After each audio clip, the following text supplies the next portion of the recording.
Today we're going to be doing some grips on my new irons. So we got the T100S irons by Titleist. Went and got my club fitting done, so I saw Christian Pomelo at Golf Tech here in Kelowna. Incredible experience. Those guys are awesome, everybody down there. Basically what they set me up with was a Project X 6.5 rifle shaft. Rifle shaft just meaning that these are stiff all the way through. They are a little bit stiffer towards the tip, which for me, I generate quite a bit of speed and I'm quite steep through my golf swing. So when I come down through that shot, I need for this to stay stiff so that it can be as square as possible at impact. And then it does loosen up a little bit towards the butt end, but really not much. Like, it is a pretty heavy stiff shaft. So that is what they set me up with, and the data was great. The irons, I went with the S model. They're just a little bit stronger. It's a huge reason why when you're on the tee box with your buddies and you're asking, hey, what club do you hit, right? It doesn't matter because every iron has a different loft setting for the most part. So to compare it, I was just playing the TaylorMade P7 MBs, great irons, but my pitching wedge is the same loft as that Setsuna iron, for example. So these are really strong, those were really weak. So you should kind of know what your lofts are, so you know what your gaps are as you get into lower handicap golf. It's really not a huge deal unless you want it to be, right? So club gapping is important, pay attention to that. But anyway, so we're doing grips. We're going with the MCC plus 4. So the idea behind this is it's a standard grip with essentially 4 layers of tape underneath, is what it's trying to mimic. So I'm usually a standard grip kind of guy, and I'm also logo up. So when I'm looking down at the club, it's a really thin grip and I can see that logo, and I use that to line my club face up. But I'm gonna change that with this new set of irons. So I want to become less mental with my golf game and just become more athletic and more, just more, I guess, like primitive with my golf game. I don't want to be in my head. I want to look at my shot. I want to pick my spot, and I want to make it happen, right? So I'm gonna change some things up. So hopefully it works out for me. But anyway, so yeah, we're gonna do the MCC 4 or plus 4 grip on my new T100Ss. I'm gonna show you guys on the first one how to do it. I'm gonna explain it.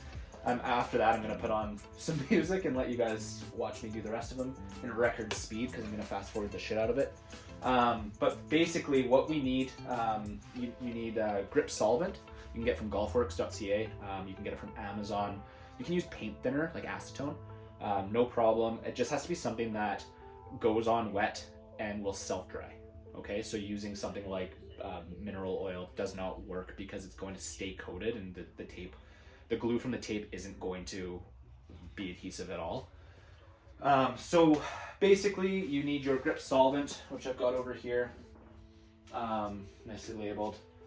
You need your double-sided tape. Again, Golfworks, Amazon, they've got everything you need.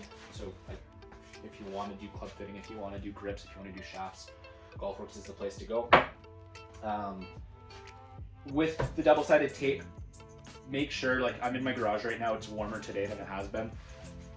If you're leaving your tape in a cold environment, the glue is going to be frozen essentially on the tape. So just make sure that it's like room temperature. It can be plus or minus like 5 degrees off of room temperature, but just within reason. Like I've done this before with like essentially frozen tape, and it just does not work. It doesn't adhere very well because when something's frozen, there's obviously going to be moisture in it. So when it thaws, water gets in there, and it's just not ideal.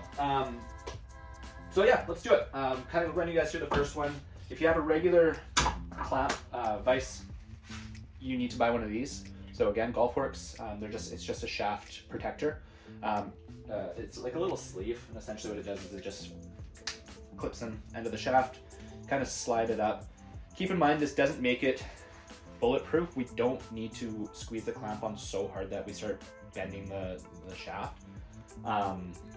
And what we're gonna do with this is, typically, like I do like the grip or the logo up on my grips. And when you do that, you have to be really accurate with the line if you use it as an alignment tool. But today, since I'm doing logo down, it's not as important. Okay, so I'm going to get this in the vise. I'm going to go this way, and I'll tell you why in a second. Okay, so it's in there secure. It's not going anywhere. It doesn't, like I said, it doesn't bend the metal. It's not too intense. I'm gonna take the shaft cap off.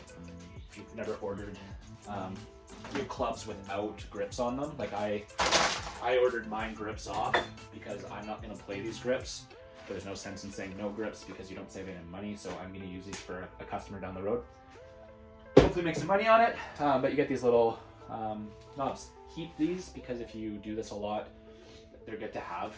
If you have a customer's clubs that you're waiting on grips but you want to get a head start, pop these guys on. Keeps them safe, keeps them free of any debris. Let's get it. All right, guys. So double-sided tape. You're gonna need your grip for reference on this one. Don't overthink this stuff. Honestly, it's so easy. You just have to practice it a little bit. At the end of your shaft, where that cap was kind of covering, obviously there's a big hole that leads into your shaft. You don't need to overthink this, but essentially what you need to do is you need to make sure that there's room past your grip, because you're going to create a barrier so that sand and dirt and whatever does not get into your club. It can be important for a lot of people. I'm sure you guys have had the driver where you give your driver a shake and it sounds like it's rattling. Sometimes your driver is broken, sometimes something in the shaft broke, but a lot of the time it's just like a small pebble or something got into your shaft. So anyways, let's get into it. That's the piece of tape I need. I know the length is right. I am going to start this guy a little bit over the, got a little metal splinter. So when they make these shafts in the factory, sometimes when they're going through production, the blade isn't super, or the saw that they use isn't super sharp. So you can get little metal splinters kind of coming off the edge. So just keep an eye out for that. Honestly, it's fine if it's there. It's just don't cut yourself or anything. Getting this tape on there. I take most of my time on this stage because if you have wrinkles in your tape, it sucks. If you're a head case like I am, you can feel it, or you think you can feel it if you know it's there. And it's just another distraction. All's hard enough. Don't be lazy here because it's just not worth it. So I'm kind of rolling this tape on. You don't actually have to have this in the clamp to do this part. It's probably actually slower if you do this way, but I'm committed to this one. So right before I finish spreading my tape, I am going to start peeling from the other side because that is adhered to the shaft. Okay, I'm going to finish the rest of the shaft. Okay, and then I'm going to peel this guy off. All right, it's looking pretty good. You want to you don't want to touch the sticky part, just in case you have some shit on your hands. You don't want, not literal shit, but you don't want to get any grease or oil from your hand. It's probably not a huge deal, but why would you if you can avoid it? And then I'll show you what I did at the end of the shaft here. So at the end of the shaft, I just kind of fold it over.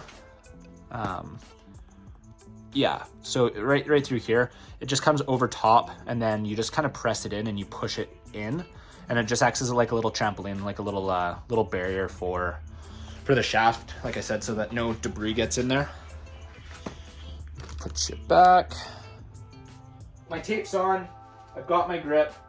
What I'm gonna do next is I am going to get my solvent. I'm gonna pour a little bit in there, enough so that when I'm plugging this hole, I put my thumb over top. I want to be able to hear fluid. If you can hear that, right? So I want to slosh it around pretty good. Where did my paint tray go? There it is. I use these little disposable paint trays. You can get really nice grip stations from Golfworks. They're like $400. I really should invest in one. And it has this cool little like drain. So basically it's like a paint tray. You do your grip over top of it. So when this this grip solvent comes out, it actually collects into a barrel below. So you don't waste as much. I waste a ton of grip solvent. But anyways, so I just kind of put this underneath where the where it's gonna fall from the grip. I let go of the hole and I spread that solvent out over top of this grip. Okay, you can use that button to spread it around. From that point, all we're gonna do is we are going to roll this top over. Be patient here. Okay, it's on. I'm going to find my center, and then we commit. We go, push all the way down. It's really important that we kind of commit that stage sometimes, and make sure it's pushed all the way. You don't want to leave space in here because you'll feel it when you're playing, and your club's going to seem longer than it is. We're going to grip it differently, so it is important we push that all the way in, and I'll show you another trick after this. But we have to commit to that push. If we didn't put enough solvent on, or we didn't, if we're doing the compressor method, which I can show you in another video, and you get stuck halfway, you're pooched. Like you're totally pooched, and it's not going to work out very well. So now what I'm doing is I'm kind of looking down the line of the club. My club face is a little bit closed right now, so what I want to do is I want to open it up just a wee bit so that I can kind of get an idea of what square looks like.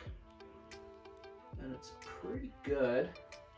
Again, this doesn't matter nearly as much for going logo down. So if I change my mind and I say, you know what, I want to go logo up, I can still kind of do it. I just have to make sure that the whole grip is on board for this part, because if it's not, and your grip is already set and you start twisting and turning, all you're doing is you're kind of twisting the tape underneath. And if that tape is twisted, you basically just made a bunch of wrinkles.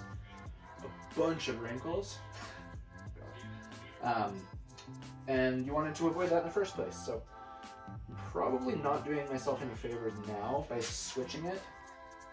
But to be honest, I just had a total change of heart when I saw the club with the logo down, and I just didn't like it. It doesn't look good to me, and I'm a head case. So here we are. Logo's up. Change of plans. All right. Then I just grab a little cloth.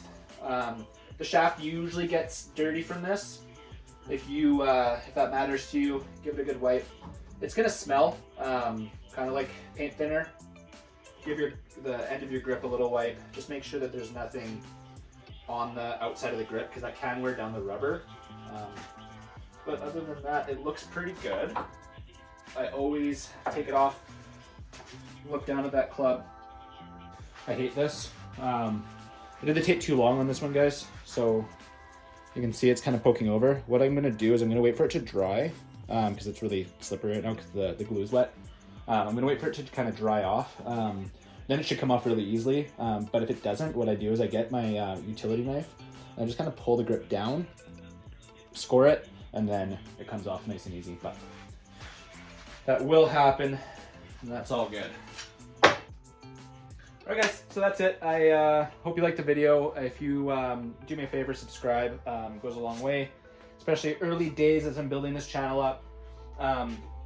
There will be golf content, I promise.